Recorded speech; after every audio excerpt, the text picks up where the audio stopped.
Chers amis, bonjour. C'est toujours un plaisir de vous retrouver pour ce flash Niger. Emmanuel Macron affirme que l'ambassadeur de France est pris en otage à l'intérieur de son ambassade. On empêche de livrer de la nourriture, il mange avec des rations militaires, a déploré le président de la République, pointant la responsabilité des militaires qui ont pris le pouvoir. Ça, c'est un article du journal Le Monde. Bon, Emmanuel Macron, vous refusez de laisser partir votre ambassadeur. Mais les Nigériens ont été très ingénieux. Ils n'ont pas voulu faire les gros bras ou bien les gros durs comme vous. Parce que vous violez le droit international. Vous violez la charte des Nations Unies. Vous violez tout ce qui est institution internationale.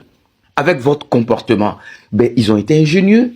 Ils ont refusé de livrer la nourriture. Et aujourd'hui, nous apprenons que les militaires français, à l'intérieur de leur base, se nourrissent en ce moment de pâté pour chiens. C'est dommage. Et c'est vous qui avez provoqué cette situation.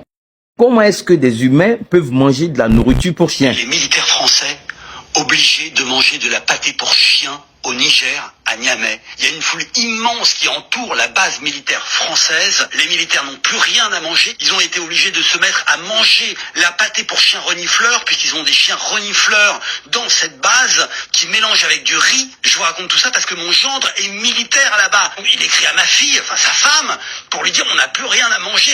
On mélange de la pâtée pour chiens avec du riz. Mais à un moment ou à un autre, les chiens n'auront plus rien à manger eux-mêmes. Donc ils se demandent même s'ils vont pas être obligés de manger les chiens, enfin de les faire revenir avec du riz et du curry. Parce que ça va durer combien de temps? Après, ils seront obligés de manger leurs propres chiens. Vous avez refusé que votre ambassadeur quitte le Niger et aujourd'hui vous dites qu'il est pris en otage.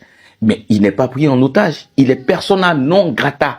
Ça fait partie de la Convention de Vienne, l'article 9, que tout le monde a vu. Mais personne n'a branché. Pendant que vous avez violé cette convention-là, ni les Nations Unies, ni la communauté internationale, personne n'a branché. Seulement les États-Unis ont dit à la France, faites attention, ce que vous êtes en train de faire, c'est dangereux. Voilà, donc les Nigériens sont dans leur droit, ils sont chez eux. Votre ambassadeur n'est pas pris en otage. Votre ambassadeur subit les conséquences de votre comportement. Votre ambassadeur subit les conséquences de votre arrogance. Votre ambassadeur subit les conséquences de votre politique africaine qui n'a ni tête ni queue. C'est tout.